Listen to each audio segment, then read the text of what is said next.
Well, I'll start here. It's a nice presentation, Gabriel, and I was really, I thought the way you started out with the whole idea of the mass of the project and kind of doing the voids, I think was a great strategy. I think one thing that, for me, one opportunity missed is to me, you kind of rush too much in terms of, I call parsing out the program as it related to each of these voids. And I think you kind of went through that too quickly, but I don't know, you don't need to go back, but I think to me, what was potentially fascinating is the idea of these voids based on the kind of Boolean operation of the solid and getting those to be program spaces. It's a really wonderfully rich idea. And then I was intrigued by, these immersive views that are looking out of these voids. And my understanding, you were just showing kind of one of these spaces, but the idea of really being able to immerse yourself into these spaces to show the connection to program as it relates to the context. And I think the idea, as you stated, which was really a very nice statement of really making a new community out of these voids of this block, which I think is really a really great idea. But needing to spend more time with each of those program aspects or components, and then having these immersive views looking out, and you would think each of these immersive views looking out back into the community would have a unique, probably, feeling to them based on the program. And so I think another thing that's potentially missed, I was really intrigued by that figure ground drawing. I think the idea of producing a figure ground of your project in relationship to the context, to me, speaks to how the project, maybe there's something different about your figure ground that really relates to the idea of the figural new relationship as it relates to the idea, or doesn't relate to the context. And that's something you can do probably very quickly. We're not going to do it now. And then that for me, I think the housing is interesting. I was starting to get, I think when you show the housing, it'd be good to see it in the context of the larger program. I know it's in there, but I was starting to get a little disconnected between that sectional relationship of the housing and then what the sort of the figural relationship to the housing. I don't know if that shows up potentially in the figure ground of the project, or if it should, but that's potentially another kind of void. It's the kind of the housing void. And then understanding these sort of semi-public courtyard spaces. And as I remember correctly, you had an interest of sort of opening up the housing to more of the public. The potential issue with that is how do you start dividing the public versus the private versus the semi-public private space? It would be good to kind of understand what that relationship is. But I think in terms of your basic premise of the project, it's quite rich. It's just more of probably better representations and kind of connecting the dots between the housing and the rest of the project would be useful. But I think that initial series of diagrams is really quite wonderful. And I think also those key diagrams are very helpful. I think, yeah, this slide here, boy, that would be great to show a series. You might have to do a series of figure grounds in the various levels. I was kind of imagining what the figure ground would look like. You get a big, I'm going to stop in a second so I don't hog all the time, but that's one big, figure right here. Well, that's actually the void. I'm sorry. The buildings are the figures, sorry. Yeah, but then within these, I don't know if you're considering this the darkened thing, and then I'll use a different color, where these are the voids here. You have potentially the idea of the more public big voids, and then you have the more intimate voids, which could make for a pretty amazing diagram. So I'll just stop it there initially, but I think a very well conceptualized project, I felt. Thank you. So in the same train of thought that Mr. Thomas Fowler just spoke of, I want to talk a little bit about the context and its relationship to your project. And before I forget, Gabriel, with imagery that is this strong, you cannot end your presentation with "that's it" or phrases like that. Always try to think of a concluding sentence that really ties everything back together, because you've got some great work visually to show here. A few things though that I think could improve this for you and your design sensitivity and analytical ability as you engage these types of projects mainly deal with this idea of context. And so when I look across your board, I see, again, some amazing, beautiful images. I see these relationships between mass and void that are extremely captivating. And I'm looking at your sort of diving into your concept board. I see spaces that are on the exterior that are really, again, truly intriguing. What concerns me though is that we have an axon in the two top left and in the bottom right corner that shows us some context. But after that, even with some of the background of the perspectives, we don't really get to see much of the context. You have some beautiful sketches over to the side in your column. And you know, I realize that those are sort of like a different piece of the puzzle, but it would have been great also, and I know sometimes we have this tendency to do like this final polished, perfect work, but it would have been great to see some type of relationship study between the actual forms of your building and those elevations and what's next to the context, right? So that you really start to grasp an understanding of how much on one side or face of the building am I towering over something, or am I right in line with it? And then we also, as reviewers, get to see that right away. The other thing that I'm wondering about, again, very captivating mass void relationships with these exterior spaces. And maybe this is a question for the professor. Were they required to produce actual plans of the units for the housing? Sure. Okay. So what I see right now are the kind of, you know, modules of squares for that, at least to the fourth floor. And I was hoping that I would see them in your actual PowerPoint presentation. And I bring this up because as you have begun to imagine and think about and then manifest in a sort of physical reality, the exterior spaces, we must, as architects, future architects, really consider the interior spaces and their relationship to the context. You could have some incredible views from your actual spaces of the housing, but then you could also find out things if you actually show the context in, you know, in relationship to this in section or through openings and apertures, whether or not it's the right view, or if a layout type does not work in relationship to where it is in your floor plan. So don't negate the impact of the actual spatial interior layouts and the way that they relate to one another, as well as the way they relate to the amazing spaces that you've created on the ground floor and in between them, right? Those things all have a significant relationship. But if you only look at the exterior and you don't really look at the interior, you don't allow, one, yourself to find sort of mistakes and things that you can improve on, but two, you don't necessarily serve for fully what your client's purpose actually is. Again, beautiful project. Just remember, context and interiors matter as well. Thank you so much.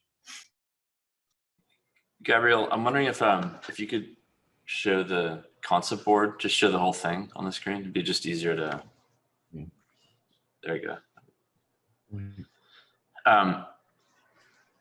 It just sort of, I think maybe just building on what Aaron was referring to, I think it's a strong project. There's certain parts to it that I wish were a little more consistent and a little bit more kind of thoroughly investigated. I'm going to see if I can annotate here to just describe. And I will erase this in a second. But so Aaron, just maybe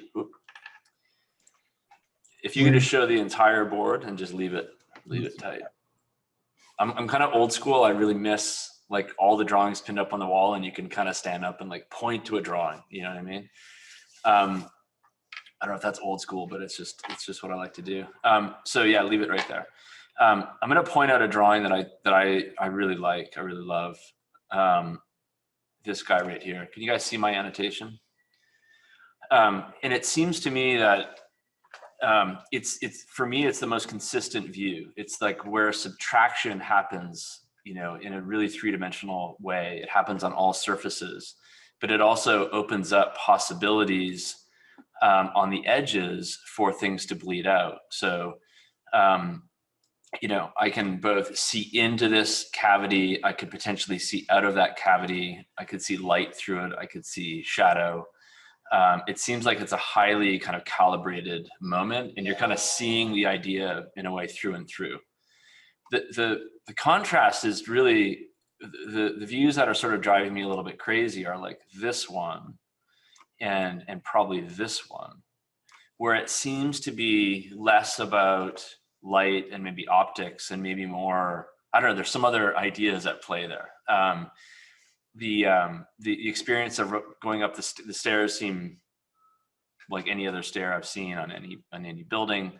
The columns and the colonnade seem really, you know, almost traditional. And so it's at those moments that the idea isn't necessarily, you know, kind of driving it. And then there's this kind of funky overlay of this kind of topiary, you know, pieces, and it just sort of is inconsistent, let's say. So the image I'd love to see that played through further and really push that. I mean, I'd say another one that is quite strong is this guy. For me, the big lost opportunity is it's this sort of a village, right? It's a collection of buildings. And the space that Tom was talking about in the beginning, which is this, you know, massive space right smack dab in the middle. I'm not sure in any of the renderings where they're even showing, is this that space? This is not that space. That space could be extraordinary. And the first thing I did, right, is I looked to your floor plans. I looked to the site plan. I was just trying to find a floor plan that kind of engaged that space, like even a door opening on it. If it's a cultural arts center, I mean, they're going to have huge garage doors, and at night they're all going to flood out there, right? There'll be program that comes out there. So if I zoom in any of your plans, none of the plans have any idea about fenestration or opening or engagement, right? And again, I know it's a massive project, and so I wouldn't necessarily expect you to do this all over the place, but if there was a space that like deserves a lot of development, it would be that space. It's massive. It has lots of potential. And it's a program space. I mean, you've got chairs out there and other things, but it's really going to be a kind of mixing pot for the project, and potentially one of the strongest, you know, aspects of the project that's underdeveloped. But, you know, in general, I really like the hand sketch that you showed, the kind of watercolor thing. I thought it was a Stephen Hole sketch. I was like, why is he showing the Stephen Hole sketch? But what I liked about it was all the transparencies and overlays and kind of juxtapositions you'd get in a single view. And I think that's, for me, the power of the project, is that you're able to almost use these Boolean operations as a way to kind of expose program that's happening. You know, you're using it to like carve wormholes through so that you can actually see the different layers of the project. And again, I would love to see a wormhole, you know, or a skylight or something just like radically just cut right through the middle of this thing. You know, just take the idea just through the project. That's it. Thanks, Gabriel. Thank you. Gabriel, yeah, very nice project. I just want to echo a few things that have already been said, really. But I want to start with how you use the word new community and creating a new community. And I guess I would ask for more specificity than a community that's more than just new, but by beginning to speculate on the nature of that community, also giving some specificity in terms of how it relates both to the formal moves that you're making and also the programmatic moves. So, I'm wondering, is it something that is defined by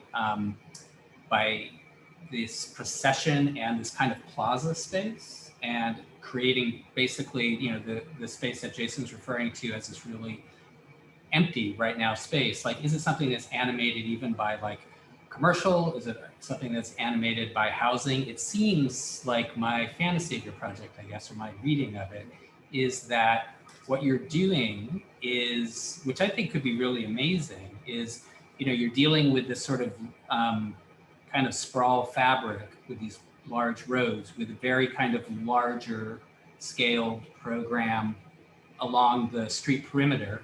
And then you create these like tubes potentially. And I agree that, creating these kind of crazy spaces to kind of enter into then an internal plaza that then you can then move back out into housing.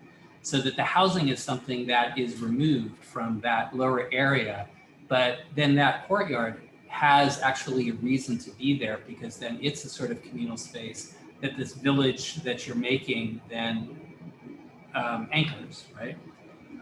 And so within, this kind of crossing of Sunset and Echo Park, you've got actually almost like this internal, I was of an age where I think of like Melrose Park, which has probably happened before you were born, but that type of community space, right? And then that you're also then raised and then you look out back onto the rest of the context. So, and then what type of communities does that make? And so then there's certain things I think in the plan that I begin to, it brings up other types of questions. Like for instance, the scale of those stairs, is that, and even the scale of that plaza and the definition of that plaza, are those stairs too big? Or do those stairs line up, or instead are they then offset so that your repetitive stairs are actually then kind of ending in a residential zone? And so there's a type of ownership community ownership that then extends from a particular stair onto the street. Then looking at your plans, there's a lot of, let's just say, gross square footage going on in your plans to net right now. And just like thinking about, I know this is probably overly pragmatic, but thinking about how you dimension affordable housing, with so much basically empty space, but that can give you then different types of formal clues in terms of, say, like, I'm not exactly sure what this space is, but as housing, and I'm imagining that there's some housing, it can give you some sense in terms of the formal nature and dimension of that, how it might float or levitate over the other blocks below. Is there a step garden too that then relates to the profile of those projects? So I just feel that there needs to be a lot more, and I think Aaron was sort of asking some of these questions, relationships, say, between the interior spaces that you're making, these unit spaces especially, and then how that kind of reveals itself, or how that then gives you different ways of like formalizing the exterior. It feels maybe a little bit that you're working, and in some ways very successfully, I think more so in the external circulation areas, you're working successfully the sort of sculpting outside in, but then I think that there's a need to begin to reverse that way of working from inside out that then, begins to give you clues about these other formal blocks that you're making. Thank you. So what I got from all the reviewers is that if I carried on this strategy at the smaller unit level and really thought about that, that would lead to relationships that really dictate that new community and give a sense of ownership within the plaza and the site, and that would strengthen the project. Yeah, maybe just to add a few thoughts, I think similar to what other reviewers have said. Gabriel, I think there's so much there, and I wanted kind of more from your presentation to tell us about it. And I think like this point has kind of been made, but in your views, presenting them as a procession in like a cinematic way, I think would have been really strong to take us through from the street level up to the plinth and up and through the project. And I'm really interested in your early studies on the right-hand side, the kind of newspaper mapping and the way you're stretching the texture mapping over that form and the way that it like either serves to enhance or kind of dissolve the moves you're making. And I was kind of looking again for that consistency in the project, which I do think is a bit of a distraction, like the lack of consistency. And then one other point that I think Sunil was making on community is the choice to have a plinth at all is already in some ways a barrier, or it's a choice. And so I kind of wanted to hear you make that the case for the plinth a bit stronger. And, you know, is it stairs? Is it a ramp? How is it truly kind of opening up to the surrounding community? Awesome. Just to build upon what just Candace actually talked about, I agree with a lot of the other reviewers that this part of the project is very strong. And there are just some parts of it from the earlier dissimulations that you were able to carry through. And I think those show up in here pretty well. And also here. I do want to just maybe go back to your chiseled block strategy, if that's how you referred to it. Okay, yeah. So currently you're, yeah. Just a little bit down maybe to like, yeah, these ones. Perfect. Currently you're using these as volumetric and spatial, like an, we can see in the immersive views that Tom Fowler was mentioning earlier. But I think where it falls behind is when you added the structure. If you scroll to the left side, yeah. So those structures, they just look like a little bit of like a add-on. But I think if you reconsider your strategies, you'll be able to execute structure and facade a little bit more thoroughly. And then one other comment is from, again, the earlier studies, you have the Boolean operations. And in these operations, you have the positive as a remainder, especially in these newsprint studies here. You have the positives here, and I think that is a very good way of executing your ground manipulation. However, in the further developed stages, that positive executions in the Boolean operation didn't carry through, and I think that would probably add greatly to how the ground is developed formally. One other comment is, we didn't mention this during the presentation, but the way you did the newsprint studies on the right side, you did carry that pretty well into your final studies with the texture mapping of different orientations. So like parts of the orientation of the grid alters. And I think I appreciate that you gave thought to that and carried it thoroughly. Thank you. Thank you so much.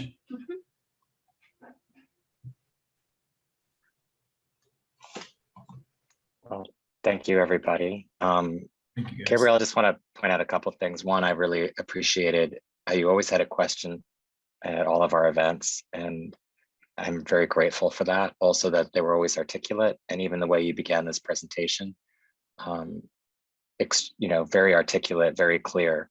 I think you have a lovely project. I think there was, obviously the critics made clear identification of all the talent and skill that you have. Ultimately, it's slightly undercooked. I think the point about the plans, particularly you created this plaza space, but then undercooked that plaza space. It's just those things, they catch you on, right? But I highly respect the effort. And I think the axonometric models really can start to show that you are trying to be sensitive to the different corner conditions, to the different relationship conditions on Sunset, on Echo. Your building is maybe slightly Maltson-esque overscaled, but I mean, I think that's also kind of an interesting aspect of it too. So more development as you got into it, and really trying to hold on to, I think as Bertrand mentioned and others, the power of those initial studies and the way in which you were able to capture them, even at moments, is so wonderful. And try not to let go of that as we move into further development as you become an architect. So I don't know if Jimenez had something you wanted to add, or Pavel, but we can also move on to the next. So Alyssa, thank you. Thank you guys so much. Alyssa, why don't you jump on?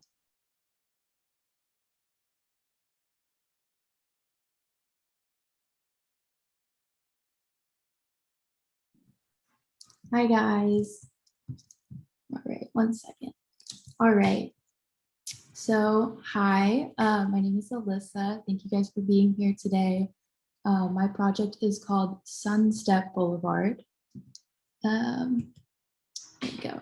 The diverse community around the site, in addition to the various programs within the project, create a conglomeration of many different occupants in the area. My focus was to create large flexible terraces that activate informal meetings amongst all visitors or residents on the site. These spaces are designed to be outdoor performance areas connected to each adjacent interior program. The outdoor communal terraces provide vertical circulation between the various programs and floor levels, as well as seating for socializing, relaxing, viewing a show on one of any of the stages, so those little green patches. The site is split between north and south by a secondary alleyway that you can see in the middle. This categorizes the south side as more public visitation based, and the north is more residential. The final form was inspired by these preliminary formal studies that experimented with 3D modeling and Boolean processes. And then the program is organized with the garage underground, commercial and micro housing on the first floor, and then more housing on the second floor, and then housing in a transient hotel on the third, and finally an office space and boutique hotel on the fourth floor. Here is the first floor plan, and I put little call outs on it so you could kind of see things a bit better because there's so much going on. These call outs illustrate first on top the public service section that is geared towards the homeless population and families seeking transitional housing. And the second call out shows the main public entrance on Sunset Boulevard. On the second floor, I've called out a few types of units. The top is a flexible studio unit that can also connect to each other depending on the family size. And then the bottom shows the 2-bedroom and the flexible 3-bedroom units. On the third floor, I have call outs to show 2 of the larger outdoor communal areas, and those also connect floors 2 through 4. And then lastly, the fourth floor, I have call outs of the office spaces, and then also some of the boutique hotel units. The perforated metal screen that wraps around multiple portions on the project is seen in these elevations and isometric view. The screen mimics the formal language that is present in plans of the project, and its purpose is to shade the southwest sides, but also plays with both the barnacle, that's kind of what I call those like orange pop-out windows, and then the punched windows that are dispersed throughout the facade. This is a view down Logan Street where the alleyway is that goes right through the middle of the site.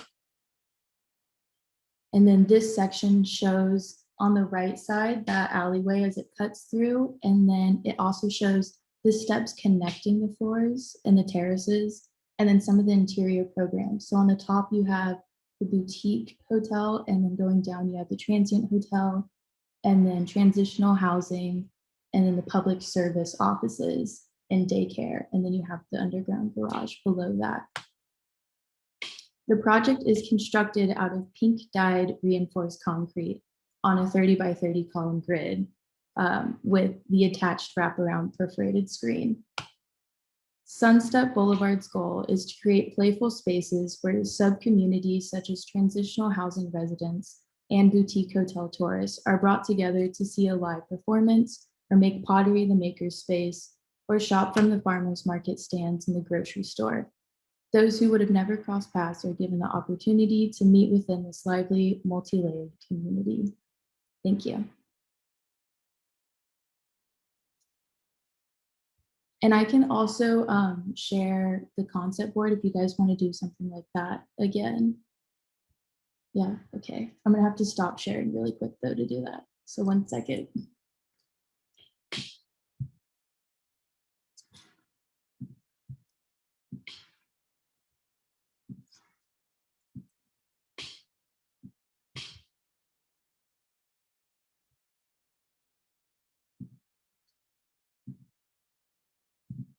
Thank you for your patience, sorry. All right. Hey, Alyssa, I feel like maybe can you hear me? Mhm. Okay, great. I feel like I maybe shouldn't say too much because I would prefer to give the floor to the guests, but it's really, really nice. What a nice project. And Yeah. I know it's not such a critical comment, but I love the graphics. I especially really like the kind of elevations that you introduced. There's a kind of like, let's say, almost what do you call this? Scroll or film strip quality to the elevation. Yeah, exactly. At the very bottom of your board. And you know, like it's not just so much that it's graphically super beautiful, but you're also kind of implying a kind of, what do you call that, pacing or rhythmic spacing of life behind the elevation. So just, you know, wanted to quickly congratulate you and tell you that I'm really impressed by your work. Thank you.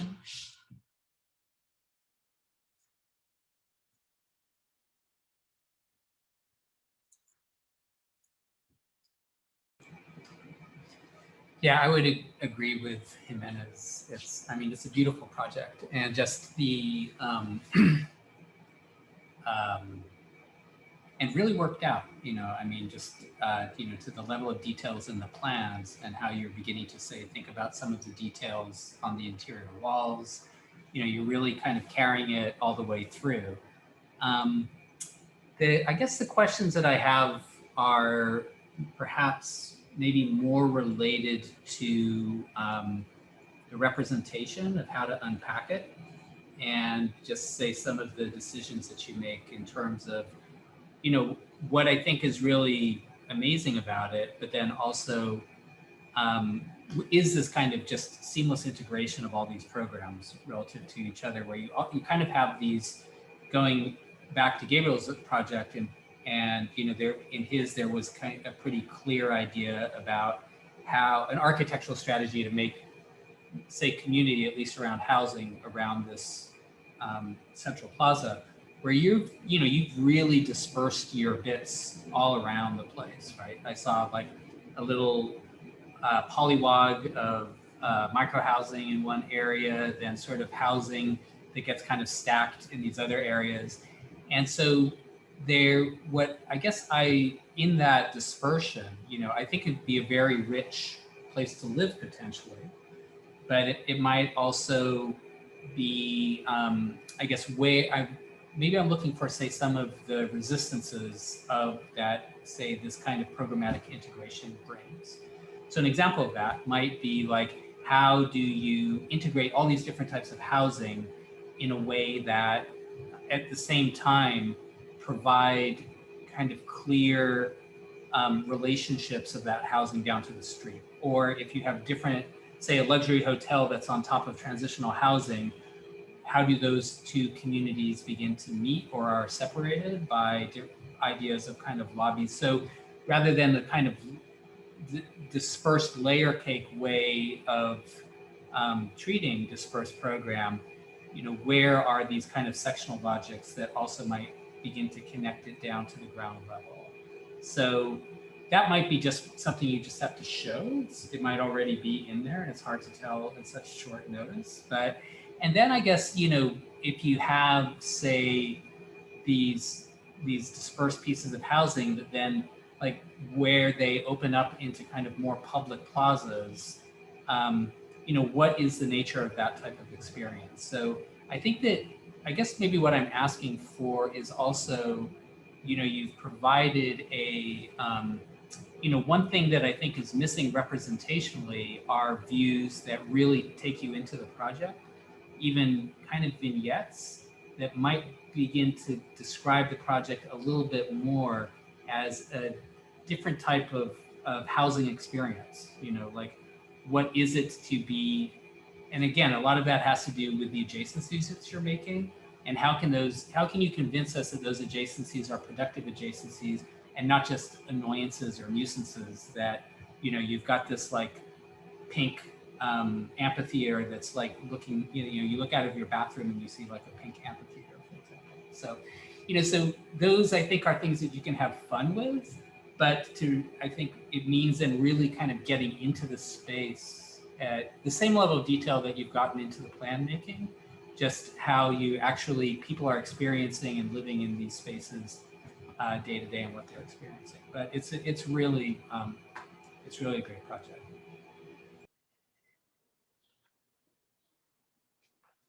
Yeah, I'll just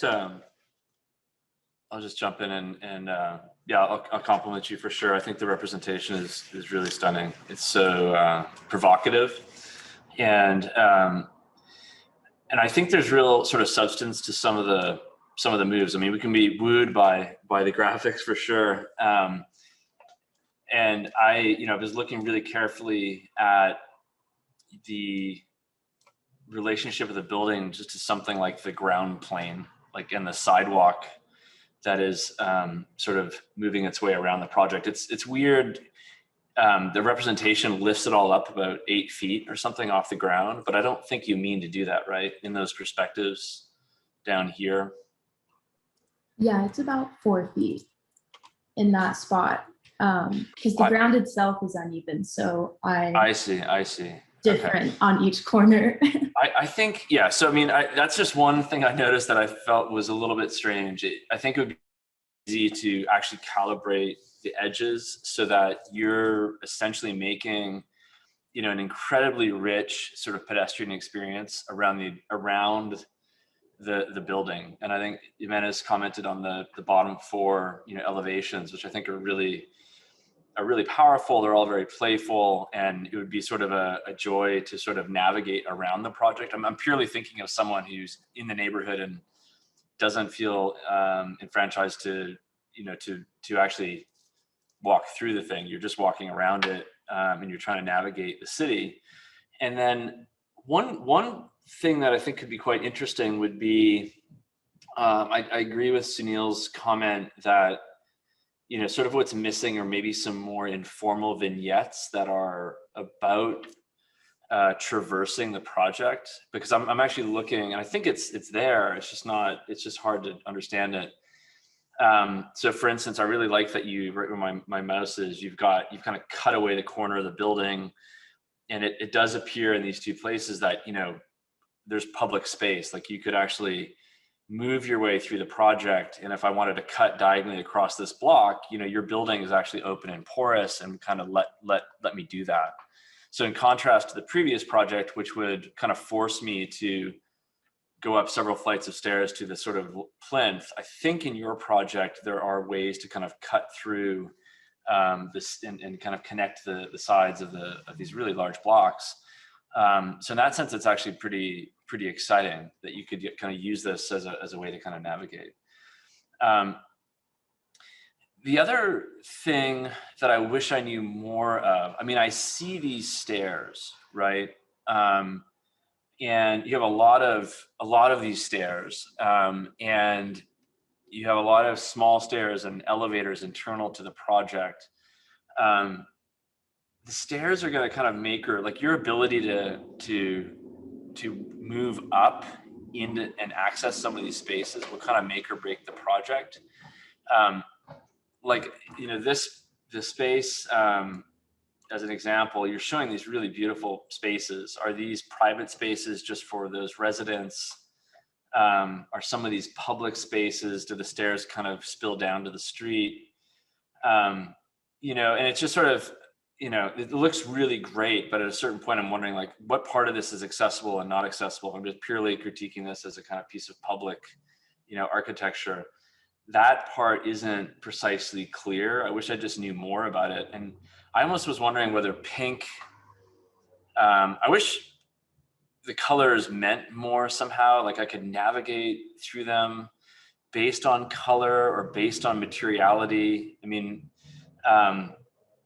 yeah, it feels like it would be really hard to understand, you know, just in terms of a navigation, you know, kind of standpoint to kind of get through it. I wish there was just more of a map. I feel like I'd get completely lost in your project, which is sort of fun, but I wonder if there was just a simple way to kind of demarcate, you know, kind of what is completely open to the public, what's semi-public, and then for, you know, for a residential, you know, complex, there's going to be moments where you don't want the public to kind of mix with the residents at some aspects. It'd be nice to sort of have more than just a kind of color. I don't know what you do, but there'd be a texture or something that would demarcate it. But yeah, really beautiful work, really thorough. And again, I think that for me, the strongest part of the project is just that like incredible wrapper around the building, and the fact that it's not sheer, it's got porosity, and it seems really, you know, kind of accessible. And it's really beautiful to see these elevations are kind of stunning. So congratulations. Thank you. And actually, if I could respond to that really quick, Yeah. all of the outdoor spaces were intended to be completely public. And I also intentionally didn't provide any private balconies so that even the residents, when they wanted to go outside and hang out, they were forced to hang out with the public as well. Yeah, no, that sounds great on a practical level. Just living where I live in San Francisco, that really sounds awesome, and it's a great idea. But at certain moments, there's going to be, and you know, maybe there's a place that a cluster of apartments can have a private or semi-private place to have a barbecue without worrying that they're sharing the space with everybody in the city. But again, I don't know a whole lot about this neighborhood and what's going on, but it seems like there could be parts of this that, you know, are, you know, I don't know. It's just something to think about, you know. I don't know where to put it. I don't know the site that well, so I'm not sure I'm giving you accurate critique here, but I do really like the ability for people to navigate through the majority of the project. I think that's really cool. It's really strong.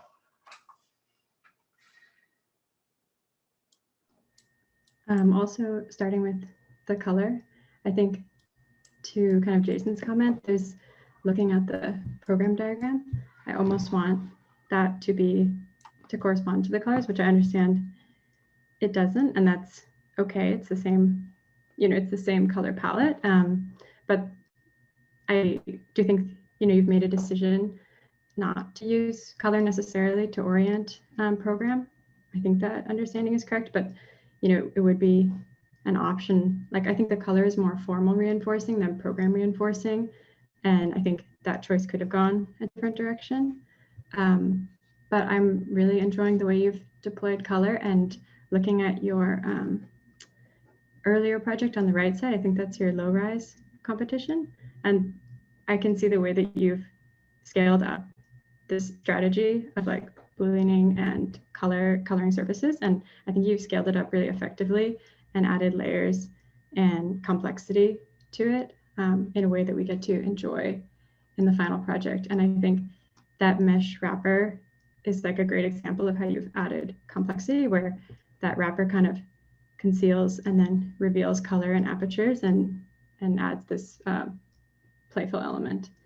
And then in the plans, which I think are really wonderful to dig into, I'm really enjoying your ground floor plan and the way you've left some things at grade. So the cut across, I think that's east-west here. And then you have kind of something that takes you up and through, and the different scale of these spaces looks really thought out. So that's really nice to see. And lastly, something Sunil said that I thought deserves another thought is the kind of scale of spaces in your views. I think your project is quite successful, and I almost want to see more. So in every view, you know, you're seeing all the colors almost. So it would be amazing to see an interior and to see just one color or two colors, or the relationship and that feeling in one space looking to the next.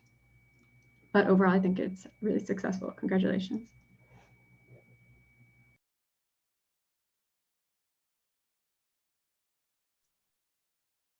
So everyone is talking about this color, and it is quite amazing.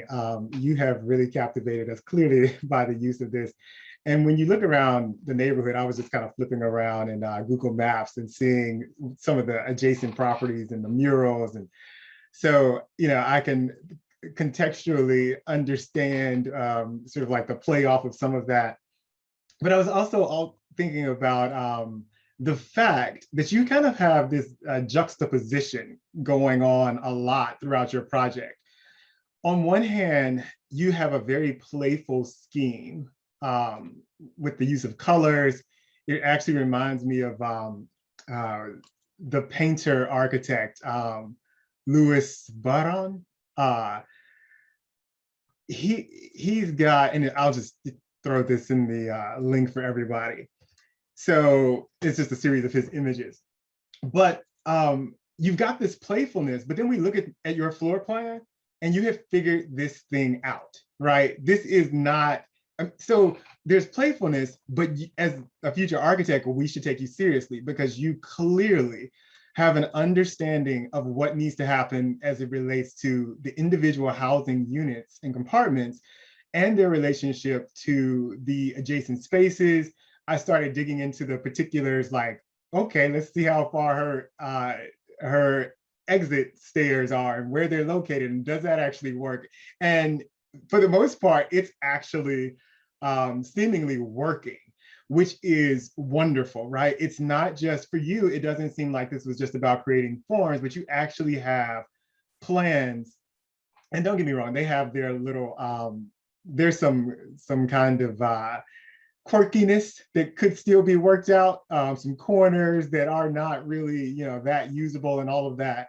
But for the most part, your plans are very well thought out.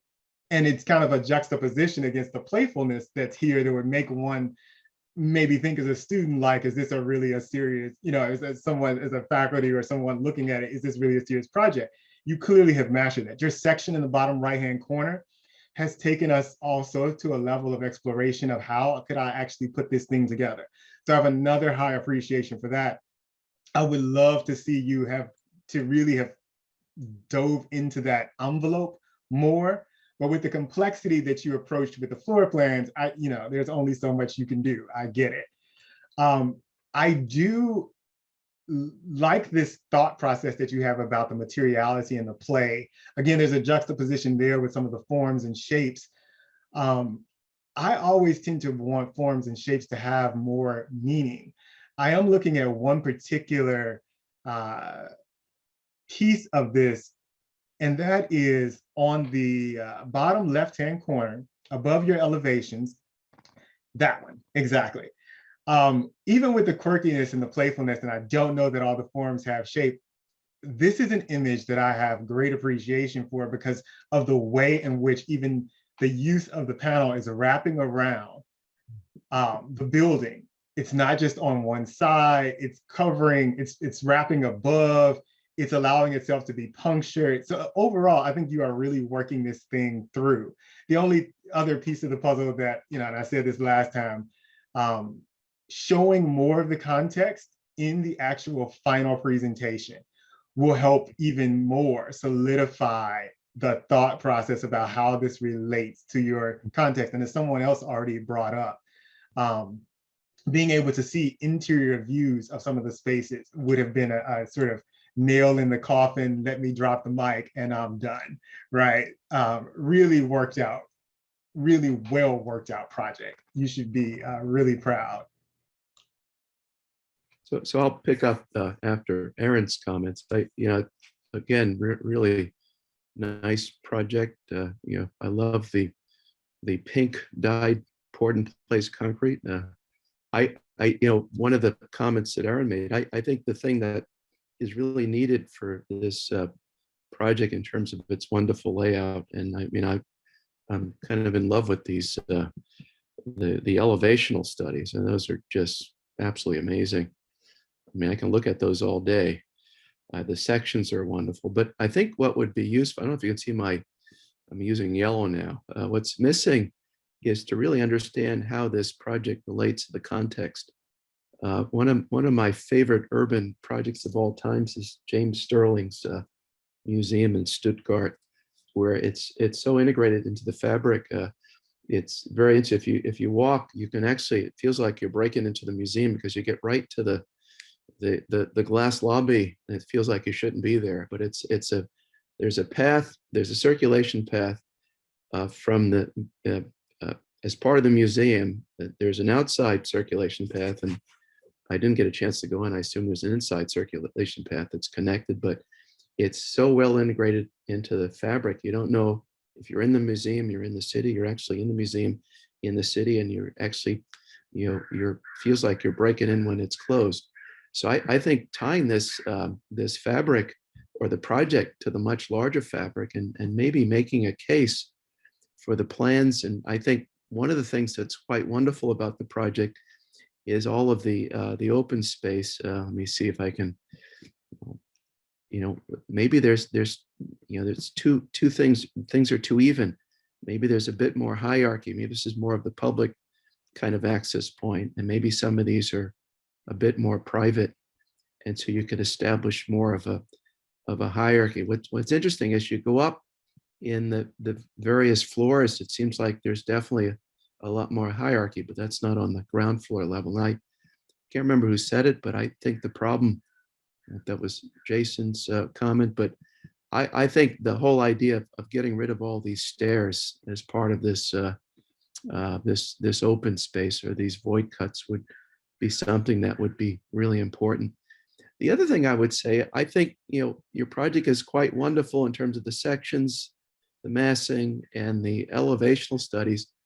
But I'll challenge you to say that the plans, they're well worked out and they're great. There's no problems in terms of, the issues of egress and access. But I don't think they're as playful as a project. I think of something like, Sana's, I call it the Swiss cheese project, the Rolex facility, in terms of really redefining the program in terms of course, it'd be very difficult to do with housing, but the idea that the actual inhabitable units are more of objects that you circulate around. And maybe I'll use pink now too, but I think the thing of having double loaded corridors, I would argue is not probably the proper way of having a circulation system in this kind of what I call banal climate. The idea of maybe figuring out a single loaded corridor that might take advantage of the screens. I think the composition of the screens are absolutely wonderful, but to me they seem a bit heavy. Are they screens that seem to disappear? Is there a sense of translucency? So when you walk between the screen and the building, do you kind of get this ghost of activities, or did they become more solid? I think the thing that works very well is how you use these screens to kind of turn the corner, or how the building.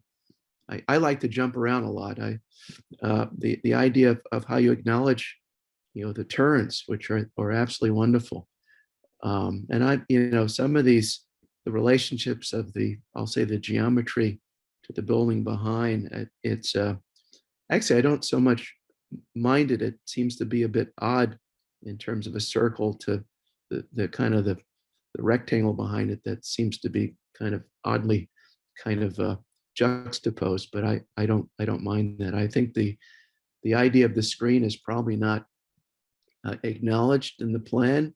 It's also not acknowledged in the wall assembly.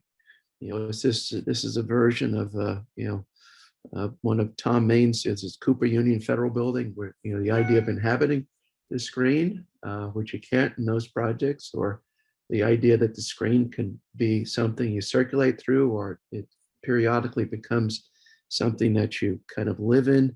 But I think taking more advantage of that screen and its maybe different materiality, maybe every once in a while it becomes as solid as the building itself, or if the building is concrete, maybe the screen is something that's very different. And I don't think I have anything else to add, but maybe look at that Rolex project by Sana, but it's also doesn't have housing in it. So good luck with that translation. But I think some of the more commercial spaces might work, or maybe you kind of look at this whole kind of swath of land as your composition. I don't know if there's ways of taking this as a composition and taking all the stuff from the elevations and really looking at it in that way.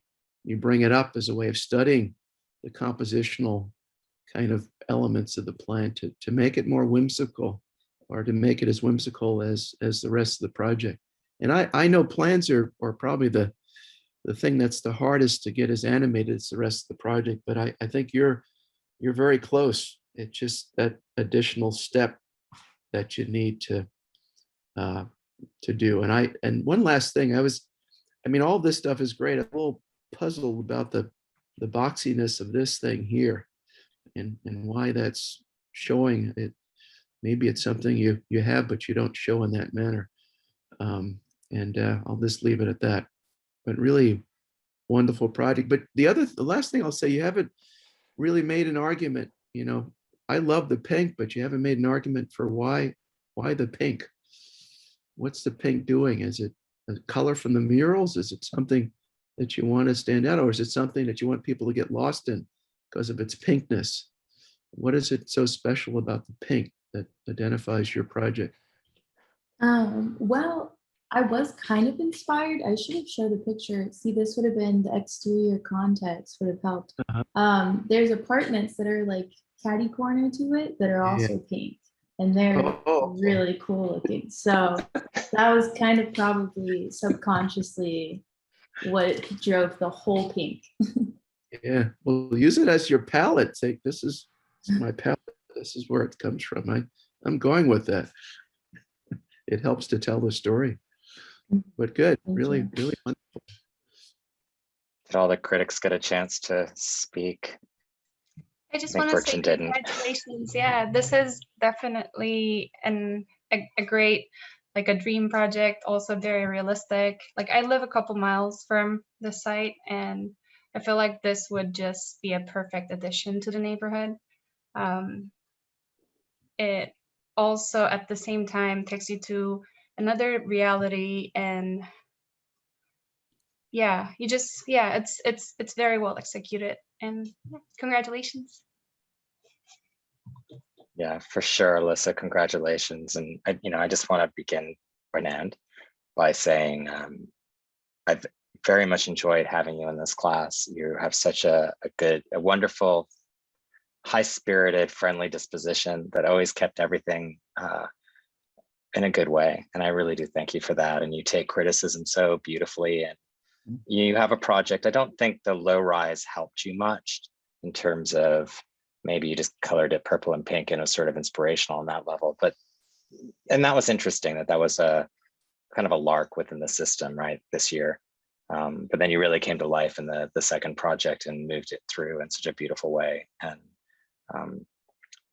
as Jimenez brought in from the beginning, leading the witnesses, so to speak, but he didn't, it's such a great project. And I applaud you with that. If I would critique our own program, I say we don't have a landscape architect on our team. And I would argue that that's really the weakness, and it's not you're carrying and managing so many details. You know, housing was new for you too, right? On certain levels, the conversation about the double-lidded corridor, that's really a circumstance of not having the experience to have managed through this scenario, to have maybe started with smaller bars or things like that. You know, there's so much you learned, there's so much you developed, there's so many things you understood with the screens and developing those with Pablo and Teddy, and all the things that you worked on, and the color, obviously getting support from the team. The landscape to me is the thing that still, we had this argument, and I love that you just kept going anyway and said, this is what I'm going to do. I do feel it's slightly overscaled, and that some of the spaces are huge. And that's something that could be worked on, you know, but you can't do everything. For crying out loud, you're one student, right?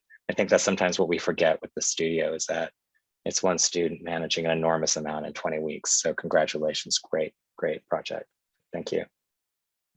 Thank you, Thank you, everybody. That was awesome. I'm on cloud 9. That was great. Thanks. Deservedly. All right, we have one more. Elliot. Oh yeah. Let me just pull it up.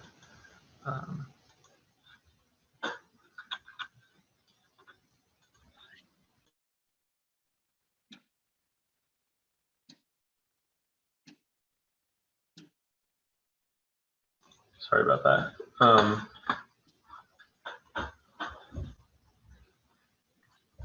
Yeah, my comment about the landscape designer is just, it's not that we can't work on those levels. It's just having someone constantly reinforcing the questions and offering new ideas is really great. So can everyone see my screen okay? Yeah, great. So hi, thank you all for being here. My name is Elliot Robinson. This is fragmented nesting. So fragmented nesting challenges the conventional programmatic relationships of mixed use residential by nesting programs within one another, creating kind of these diverse pods throughout the site. And these pods are linked directly and indirectly by paths that facilitate interaction between people and pods themselves. So kind of going over some just general site strategy, it begins by elevating a kind of central plaza, seen here, creating open space in the center. And then having these two bars on the Sunset side and the Montana Street side that kind of shield or protect that plaza from the heavy traffic surrounding the site. So the kind of nesting strategies began and were informed by a preliminary study focusing on the layering and connecting of spaces and kind of exploring the interstitial spaces created by this nesting.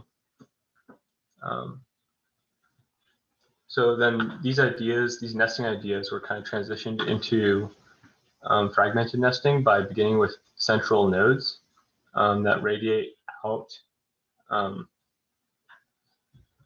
carving into one another, creating solids and voids that nest and fragment one another. And then this radiating out kind of creates a constant connection back to the center of the nodes and an allusion to the center, no matter where you are in the project.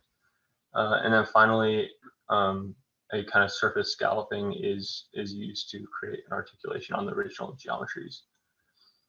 So then these ideas of nesting start to inform the programmatic strategies of nesting communal and public spaces on the interior of the nodes with housing surrounding them and opening up to the central plaza, which is seen here in this axonometric. And then circulation is facilitated by this central bar that kind of has legs that gather and distribute people throughout the site.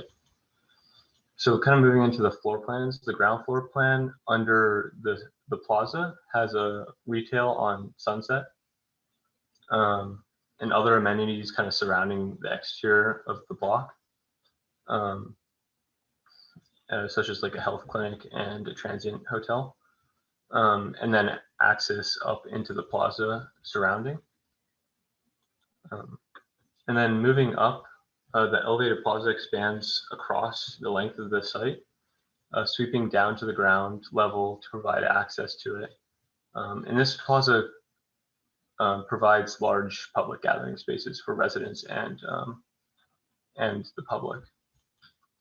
So moving up, the housing really starts to become more prominent, and the central circulation also begins to puncture and weave through the various forms connecting programs and the individual nodes. And then at the very top, the housing kind of takes prominence, and kind of looking at over on the north end of the site at this view here, you start to see how the scalloping actually pushes back the skin of the building, creating these more individual human scale patios for the residents. So looking into the section, the nesting and layering of the spaces, I think, becomes more clear. And how the circulation weaves through the voids created by the nesting, and how that then allows light to enter pretty much all the spaces throughout the site. And then in the other direction, this section is really starting to show how kind of the central node community office spaces are linked via kind of a direct circulation path in the central bar, and then how housing gets kind of nestled in around those nodes, and that starts to create that relationship between those more communal spaces and private spaces. So then getting into the elevation, a kind of structural grid traverses the form, weaving in and out, being exposed when that scalloping action happens. And then in addition to that, a kind of clear difference in opacity of the skin starts to distinguish the program public versus private. So housing becomes more kind of solid, and those more public areas become light and airy. And then looking at the other direction, elevations, they kind of show that plaza and how the bridges in circulation start to intrigue and pull people into that space and activate it.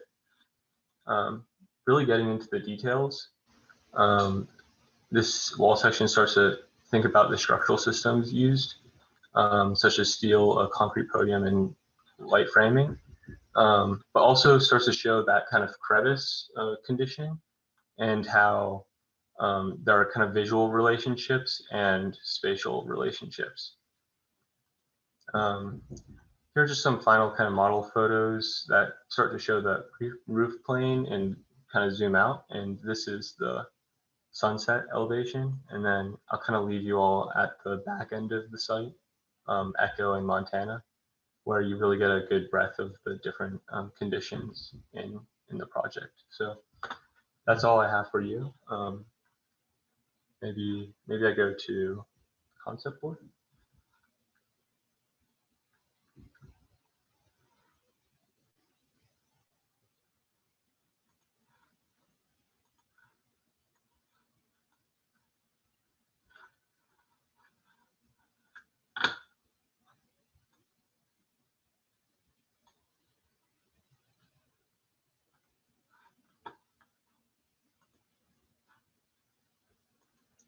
And let me know if you want me to zoom in on anything or explain something in further detail.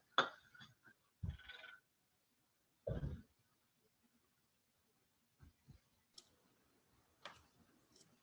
mean, I can just jump in. I don't think there's silence because we're upset with or we don't like the project. I think there's silence because we're, at least speak for myself, I'm totally blown away. I think this is a really an incredible, body of work, and so rigorously executed and so eloquently modeled and also verbally explained just now. So holy cow, awesome. So you should just take a breath of, have a breath, you should be relieved. This is awesome. So congratulations, Elliot. And I'm assuming the model behind you is the physical model. Yeah. So I've been kind of fooled a couple times this semester by certain schools that think it's fun to fool the reviewers by rendering the digital model and then putting it on, like what looked like, kind of, sort of a table or something, and just like completely joshing us that it was there. But it's awesome that it's there, and has such a kind of presence, and it's so three-dimensional. And so all those things are so exciting. I'm also like incredibly encouraged that the project does some really positive things in terms of its kind of attitude towards urban design and the edges of the building. And I know, it would be really impossible with the time that you had and the scale of the project to just, sort of have it all figured out, but you really do have a lot of it figured out. And I was really excited by your comment that your housing program sort of sat behind walls that were, potentially more opaque and had a different kind of material quality than parts of the other programs. So, I could begin to read, kind of the program diagram and the kind of functional or use diagram simply by starting to understand an attitude towards like fenestration and materiality and opacity. That seems like a really logical, but also almost kind of a beautiful and poetic way to do it. And I like that this grid, this kind of structural grid that kind of moves its way across, it's not absolute. There's sort of some ambiguity in that. It's not absolutely clear, but maybe there's moments where part of the residential sort of begins to overlap and creates these hybrid conditions with some of the more, kind of public programs on those facades. It's a really, really thoughtful, kind of approach. And I think a project like this, and many of the projects, I'm just looking around Concept Board a bit, a lot of students chose to sort of lift the project on and create essentially a plinth that separates the center of the project from the street. And I think you're really smart to explore ramps in ways that, people can actually very gradually move from the street up through the project and kind of navigate around. I think that's a really smart, sort of approach. And it's exciting to imagine this kind of really gradual sort of urban promenade that you might be able to move from one side to the other. No, the site's not perfectly flat. So I imagine this could be really exciting, kind of, way to kind of navigate through. I can't remember who made the comment in the beginning. It might've been Cadence who said, proposed that an alternate approach to presenting the first project would be to sort of find these, sort of incremental vignettes. So you just sort of understood that sequence. Definitely feel like I'm getting glimpses of it, but I'm not quite getting what I want in terms of tracking through. Like I'd love to just I'm having to reconstruct your project in my head to just sort of try and understand how I'd move from like one side to the other.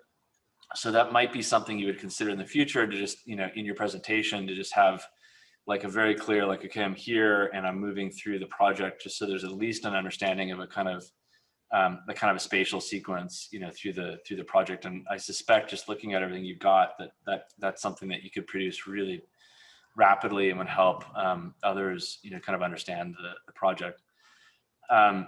The diagrams, where you've got these kind of spherical, and I think that's a really powerful set of diagrams. The bottom left was really clear. And so in my mind now, I guess wanting to know maybe more about what the differences might be, between those, program types. Maybe I missed that. They're really awesome and they're really exciting to see, but I don't quite know what they're all about. Some of them are voids and some of them seem to hold programs. But I wish I had a little bit more of a sense of, why the spheres are the spheres, and maybe, that's just something it seems like a given at the beginning, but maybe I missed, why those were, the kind of the starting point. But they're certainly exciting to kind of move, through and around. That's it. So just congratulations, Elliot. You've done really, really great work here. Yeah, I'll pick up where Jason left off. I'm glad you clarified what was digital and what was physical. Some of the tricks my students played on me this year, they would do a digital model and then make it the tone of basswood to give me the impression they spent a lot of time building that large scale basswood. Yeah. To do that. I asked him, can you hold up the basswood model? Nope, can't do that. Well, then it's not really a model. But I want to pick up on what Jason was kind of talking about in terms of, I'm also impressed with your project. I was, to be honest, I was a bit overwhelmed with trying to kind of take it all in. I think for one, it's absolutely beautifully composed on the site, and you've gotten also to the idea of the single loaded corridor, which makes the basic bars much thinner. You get lighting from both sides, and I think the idea of getting the housing to work compositionally with the rest of the project, and then talking about how the housing is behind kind of an opaque wall. So I think that's all going for you. I wish, to be picky, these diagrams, I kept on looking at those three diagrams, trying to see what was different, and I really couldn't. I think the central nodes makes idea of the orangey thing, but I think you got to bring up the expanding. Maybe it's bringing up the background a bit more and getting those spherical things to go much lighter. And the surface is sculpting.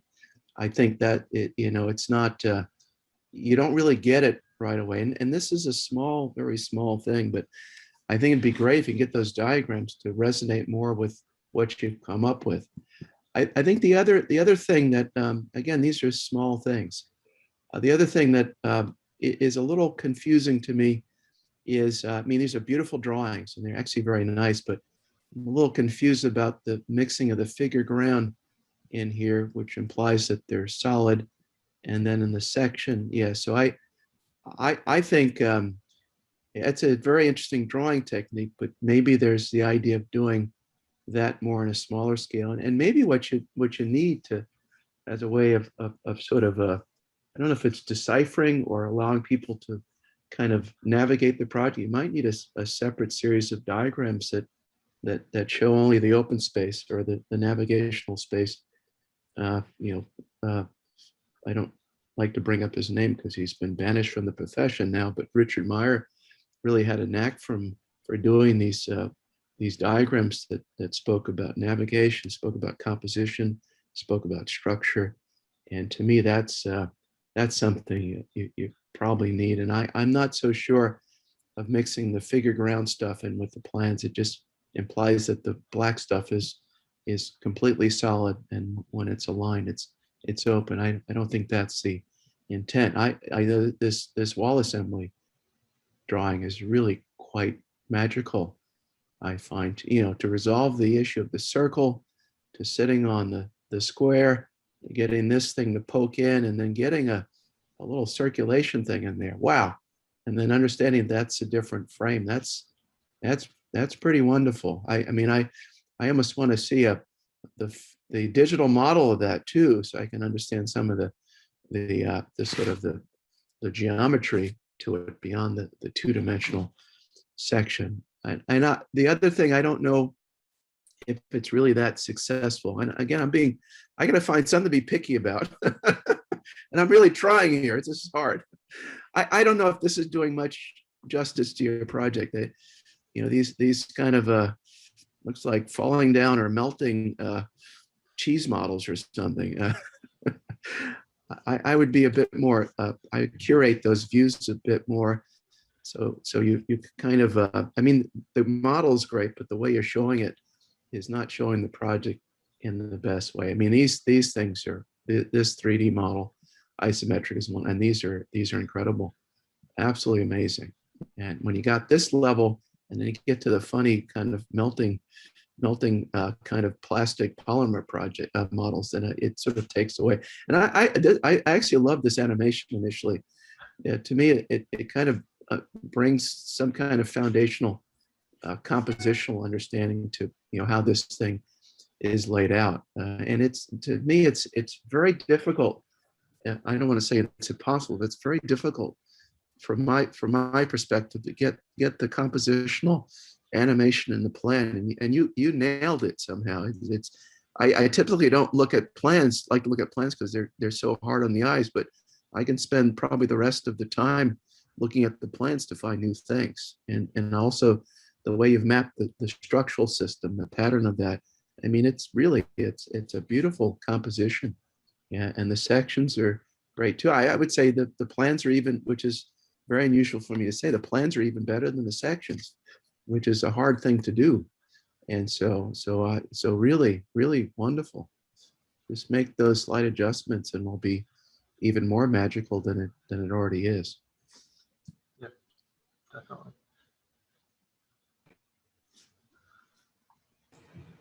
So, Elliot, yeah, incredible projects. So I guess what maybe will pose to you, instead of talking about your project, is maybe talking about how you talk about your project, which is, because I teach on the East Coast, that's what we do out here. Even though I grew up in Santa Cruz, I learned how to do that. So I would like to, the project itself is incredible.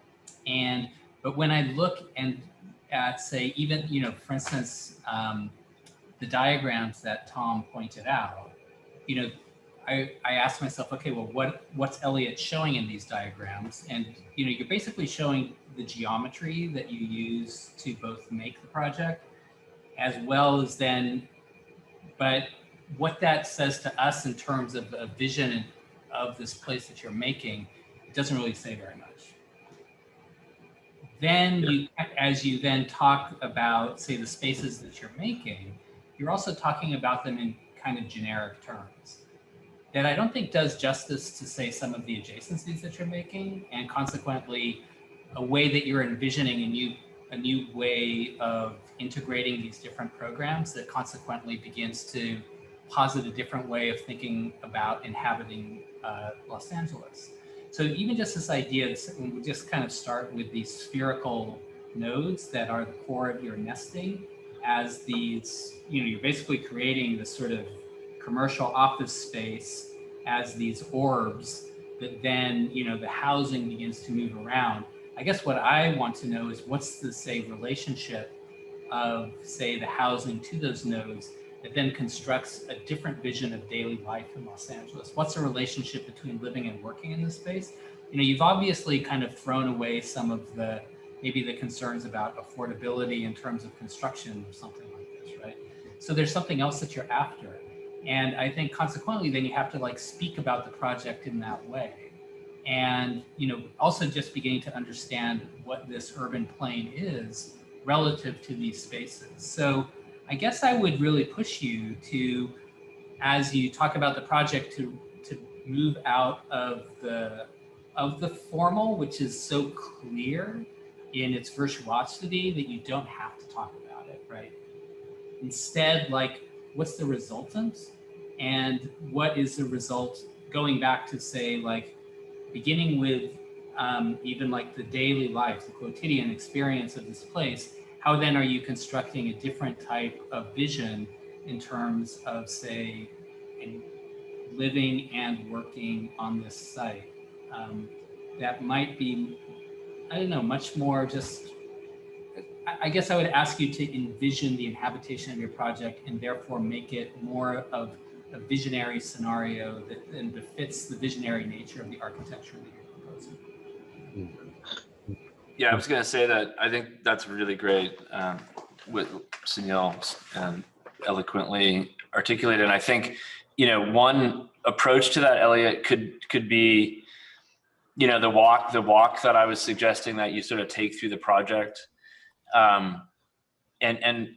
begin to kind of think about all the different people that are going to live there and all the different people that live in that neighborhood, and maybe chart different courses so that, and I think what you want to do, you really got a powerful hold on the formal aspects of the project. I think it would be helpful for you to start to develop more of an empathetic approach to your presentation that, sort of is another layer into this. And I just imagine like, that set of frames, and you have these different characters, even moving through the project, each of them with different motivations, different value systems, different backgrounds, diverse group, and just do that, chart different courses and see where it gets you. I think you'd be able to calibrate the experiences differently. The scale of things might be different. And it could be a really powerful approach. And I can't agree more with Sunil's comments. I might devil advocate that a bit. Probably coming from 16 years of teaching at this institution and watching students of this caliber come through. The skill and talent is so astronomical. It no doubt compares to some of the best architecture I see at any institution in this country, even on the graduate level. And we usually kind of can compete on that level, except when it comes to the intellectual explication of the work. And I think Tom probably knows what I'm about to say, but it's like also because our institution, I guess Cadence also can jump in with that, and Virgin, we as an institution don't seem to ideally support or engage in articulate discourse that in this case may not even be one of social, because I think the social spaces are so evident in the formal. I mean, you're so well developed. One then goes, how do we take it to the next conversation, one of the architectural, where we're not just talking about form, we're not just talking about programmatic space or even the everyday life of the human dweller, but what does this mean to articulate an architectural project at this level of expertise and its way in which it uses groundscape, buildingscape? What does that do, and what does that mean for society as a whole? What does it mean for culture as a whole? Where are we pushing the envelope of architectural discourse? I mean, Amenes is here with us. He's often very good at pushing that kind of conversation. So I'm, always dumbfounded when this happens too, right? And it does happen a few times every year. And I just always watch it going, wow, the team is helpful to you. We supported you, but we didn't touch a thing. You did this, and you're very, very, very skilled and very, very talented. I then ask yourself, I don't know what you do at thesis level. I never really see much come out on sometimes from these amazing students at the thesis level, because it's almost like they've overdone it already. And so I always remind them, could you please just remember the architectural talent you have and bring that to thesis too. Doesn't have to be purely conceptual. It can move into this territory. Then you go off to grad school. We talk about, our Cadence, you ran off to big and became sort of a major figure, and then went on to grad school. And there's more of you. There's so many of you out there. And probably as a team, I almost wish you'd kind of gather some steam, and Michael Young's one of them out there too, and figure out as a group of people what you're offering this culture and society and the profession, because it's really something, but it tends to stop sometimes. I'd like to see more of you have a presence. It's starting to happen in academia, but not so much. Should be more of a presence in the profession in terms of major institution and major infrastructural architecture firms that are run by you guys. I mean, team yourselves up. You're brilliant. And then of course, Sunil's basically saying, hey, we're over here at Yale, we can teach you how to think. Come on over, Yeah, I mean, actually there's thinking, but I think that there's also— yes, and articulating. No, but there's also imagining. And so I guess I'm also pushing maybe even outside discourse, but just like a kind of level, just for you to imagine within your own project. And So, because I think that there's just like so many ways that you could really both inhabit, imagine, and consequently then begin to project. And I think it's a very just kind of beautiful way to think about creating discourse, is just through imagination. So. I just wanted to add, or kind of maybe a former student perspective is, I love the way you're using the model. And I think one way to kind of not necessarily resolve, but to kind of potentially resolve this conversation or conflict between the architecture and the human scale is just scale figures. And I love the way you've really utilized the model. You've used it for your both drawings and views, and I think you could take that a step further and like walk this line of digital physical, and you could annotate over it, you know, a way to imagine life happening. And it doesn't have to mess with, you know, you have this beautiful aesthetic which has this purity, which it kind of makes me, I'm not surprised there's not scale figures, but I would love to see that kind of sketch over it of daily life taking place. And I think that kind of juxtaposition and combination would be really strong. But beautiful project and really compelling. And of course, we have, you know, this is incredible work, definitely. And I think some of the things that have been said really all get back to a point that I was thinking about when you first started talking and I was looking at this work, which is that when it relates to the culture of the place that this is inhabiting, how do we see that? It's great, beautiful architecture, but does it work contextually in a sense, right? Because there's nothing wrong with standing out. There's nothing wrong with that. There's nothing wrong with blending in. There's so many degrees between it. But where does the culture of the place get captured in it as you become a catalyst for change? Because your project truly, I think, would start to change the environment around it eventually. So that's something to think about as you continue on. I agree with all the commentary about the discourse and the thought process of it. It would also, again, going back to those interior views, looking out into it, that relationship, as Cadence just mentioned, of that human scale. If we get to see, and you know, I see some of the imagery in here where we're looking at views where we're inside the sort of community, but not necessarily a lot on the interior looking back out in that reversal process. And so again, that piece of the puzzle is missing. But one of the other things I want to bring to your attention is that, as Thomas Fowler was saying, and circling your little vignettes of perspectives and how you took the images of the model, I'll say this, but it's kind of tongue in cheek. Sometimes we have these little places that we find when we make models that pigeons could go to die, right? And I believe that in your model, you probably, as I'm looking around here, there's some ramps and some things that I'm like, well, how does that, and does that actually work out? But I think you're brilliant enough to know that you could light those areas in a way that could make them spectacular in the evening. And you could do other things during the day that would actually help them in terms of like landscaping and other things that would help them to work more successfully. But I just say all of these things because the next level of your detailed thought process is then to really dive down to that day in the life of, which has been brought up. And how does this work for the culture of the community that it's in? Great work, though. Yeah, thank you. Just one last thing that I want to add.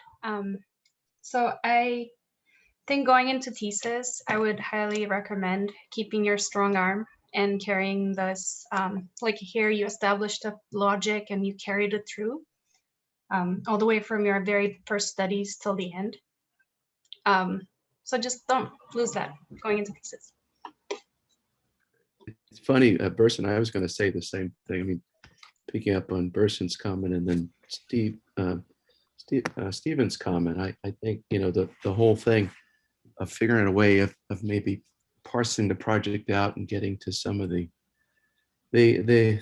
kind of the broader program issues or getting more to beyond just the beautiful compositional stuff. I think this should have another life next year. From what I can see, when students come up with these amazing projects fourth year, there's a tendency to abandon them, to start from scratch and not even get as far as they do in fourth year and fifth year, because there's so much what I call navel gazing and reinvention of the wheel and starting from scratch. But I think there's enough in here to kind of take it further and get to some of the level of the critics' questions about the project, that it becomes in many ways a whole nother project that you can take on. So anyway, yeah, thanks, Burson, for saying that. That's good.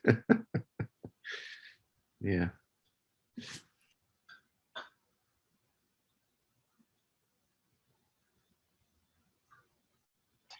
Guess we're getting to that point. I just want to also point out, I know Jimenez is here, but also Pavel and Teddy, you know, the level of development does not happen, as I keep pointing out, under one studio instructor. I just don't see how that's possible anymore.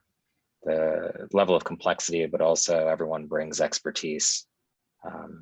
And I'm grateful, because it couldn't have happened without everyone. And Joanna too, who's not with us at the moment, but in other reviews, and Ismail, who really we all know is amazing and helpful. So thank you, everybody. And thank you, Elliot. Great work. Can't wait to put your model in the show. We have an exhibition coming up, low rise, mid rise, high rise, that's going to open at the Helms on the 17th. And to the 27th, the pop-up, 30+ architects from the city are all going to be there. It's a ton of work that we're also putting on. It's going to be live. So people in LA will hear about it soon and hopefully can come. Anyway, and of course we get a chance to showcase ourselves, which is always nice. So thank you, everybody. Thank you, critics. Really amazing. Thank you for your time today. Yeah, thank you all. Thanks, guys. Thanks for the invitation. Thank you. Really nice work. Yeah, See you great soon. work. Yeah, nice work. Thank you. Congratulations, Great. everyone. Thank you. Thank you, everybody. Have a Bye, great Susan. rest of your afternoon. Bye, Cadence. Nice to see you. Nice to see you too, Burchan. Thank you, Sunil. Tom, thanks for coming out. I'm muted. Thanks for inviting me. It's great to Good. have you. Good. Thank you. Everyone else went to, I guess, our faculty retreat. Oh, yeah. You Yeah. didn't miss- I won't say it, but I don't think you missed No, it.